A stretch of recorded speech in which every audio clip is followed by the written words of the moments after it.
Bienvenue. Dans cette analyse technique, nous allons explorer les structures de données fondamentales qui régissent nos systèmes modernes.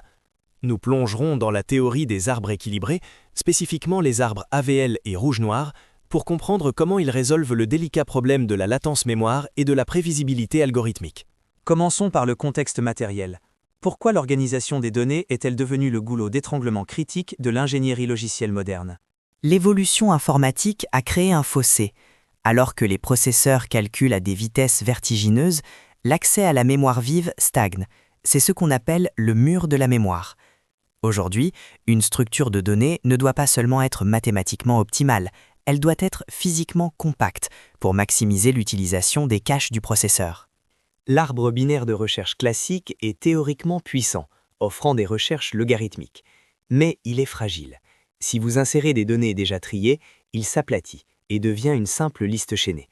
Pour un système critique, cette imprévisibilité est inacceptable. La complexité passe de O de log n à O de n, paralysant potentiellement le système. Pour garantir la performance, nous devons imposer des invariants structurels. Examinons les fondements mécaniques qui permettent à un arbre de s'auto-réparer. Tout repose sur la notion de hauteur. Pour chaque nœud, nous calculons un facteur d'équilibre. C'est simplement la hauteur du sous-arbre gauche moins celle du sous-arbre droit. Si cette différence devient trop grande, l'arbre penche et il faut agir. L'outil universel de correction est la rotation. C'est une chirurgie locale qui modifie quelques pointeurs pour changer la racine d'un sous-arbre sans briser l'ordre des éléments. C'est une opération très rapide, en temps constant, qui permet de réduire la hauteur globale de l'arbre. Entrons maintenant dans le détail des arbres AVL, nommés d'après leurs inventeurs Adelson-Velsky et Landis. Ils représentent l'approche puriste, la géométrie parfaite avant tout. Un arbre AVL est intransigeant. Il interdit strictement que la différence de hauteur entre deux frères dépasse 1. Si un nœud atteint un facteur de déséquilibre de 2 ou moins 2, une restructuration immédiate est déclenchée. Selon la géométrie du déséquilibre, nous appliquons l'une des 4 stratégies. Si le déséquilibre est linéaire, comme le cas gauche-gauche, une seule rotation suffit. Si le déséquilibre est en zigzag, comme le cas gauche-droite, nous devons effectuer une double rotation pour redresser puis équilibrer la structure. Cette rigueur a un prix. Les AVL offrent des performances de lecture inégalées. Cependant, si l'insertion se règle avec une seule opération de rééquilibrage, la suppression est le véritable talon d'Achille. Elle peut déclencher une cascade de rotation remontant jusqu'à la racine pour rétablir l'équilibre. De plus, stocker la hauteur consomme de la mémoire supplémentaire. Passons aux arbres rouge-noir. Si l'AVL est un mathématicien, le rouge-noir est un ingénieur. Il accepte un peu de désordre pour gagner en efficacité opérationnelle. L'arbre rouge-noir repose sur un jeu de couleurs et 4 règles fondamentales. La plus importante est qu'on ne peut jamais avoir 2 nœuds rouges l'un à la suite de l'autre, et que chaque chemin vers les feuilles doit contenir le même nombre de nœuds noirs. Cela garantit un équilibre suffisant, sans être parfait.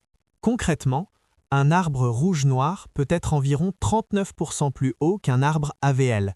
Cela signifie que les recherches sont légèrement plus lentes, mais en échange, les opérations d'écriture nécessitent beaucoup moins de restructuration structurelle. C'est ici que le rouge-noir se distingue. Si la complexité temporelle globale reste logarithmique à cause du parcours et du recoloriage, le nombre de modifications structurelles, c'est-à-dire les rotations, est strictement borné à 3.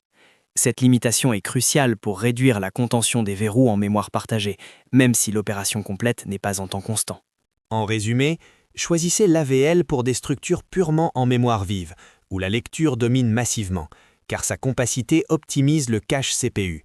En revanche, pour un usage généraliste équilibré, comme la bibliothèque standard C++ ou le noyau Linux, le rouge-noir est supérieur. Notez que pour les bases de données sur disque, on ne choisit aucun des deux, mais plutôt des bêtrises. Comment implémenter cela efficacement? Dans le code système, chaque bit compte. Voyons une technique d'optimisation utilisée par le compilateur GCC et Linux. Stocker un booléen pour la couleur gaspillerait de la mémoire à cause de l'alignement. L'astuce des ingénieurs consiste à cacher le bit de couleur dans les bits de poids faible du pointeur parent. Il est impératif d'utiliser le type uint-ptrt au lieu d'un simple unsigned long pour garantir la portabilité des adresses sur les systèmes 64 bits. L'ordonnanceur du noyau Linux utilise un arbre rouge-noir pour trier les processus. Structurellement, trouver le minimum coûte un temps logarithmique, mais le noyau optimise cela en maintenant un pointeur spécifique, le RB leftmost, qui pointe toujours vers le nœud le plus à gauche.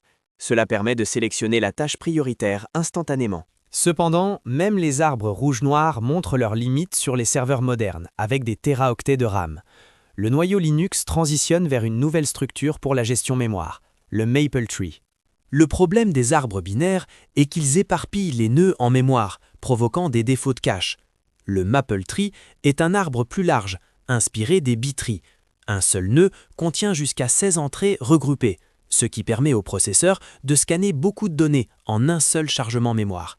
C'est l'avenir de la gestion mémoire haute performance. Pour conclure, retenez ceci. Si vous construisez un index statique en mémoire, l'AVL est roi. Pour tout usage général, le rouge-noir reste le standard industriel grâce à sa robustesse. Mais dès que vos données dépassent la taille du cache processeur ou résident sur disque, tournez-vous vers des structures à large facteur de branchement comme les B-trees ou les MapleTrees.